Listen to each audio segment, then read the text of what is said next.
છોટાઉદેપુરના ગુનાટા ખાતે તાલુકા કક્ષાના પ્રજાસત્તાક દિનની ઉજવણી કરવામાં આવી। છોટાઉદેપુર તાલુકાના ગુનાટા ખાતે છોટાઉદેપુર તાલુકાનો તાલુકા કક્ષાનો પ્રજાસત્તાક દિન કાર્યક્રમની ઉજવણી છોટાઉદેપુર એક્ઝિક્યુટિવ મેજિસ્ટ્રેટ અને મામલતદાર રાજુસિંહ ચૌહાણના અધ્યક્ષસ્થાને યોજાયો હતો, જેમાં જિલ્લા પંચાયત આરોગ્ય સમિતિના અધ્યક્ષ ગુમાનભાઈ રાઠવા, રંગપુર પોલીસ સ્ટેશનના પીઆઈ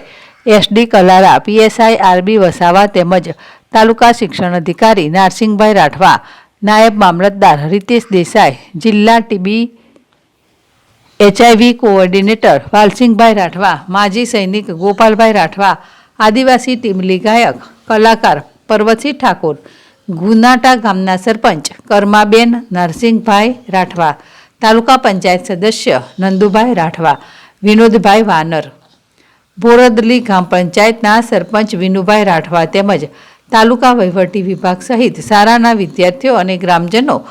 મોટી સંખ્યામાં ઉપસ્થિત રહ્યા હતા। અલ્લાહ રખા પઠાણ, ZSTV, છોટાઉદેપુર।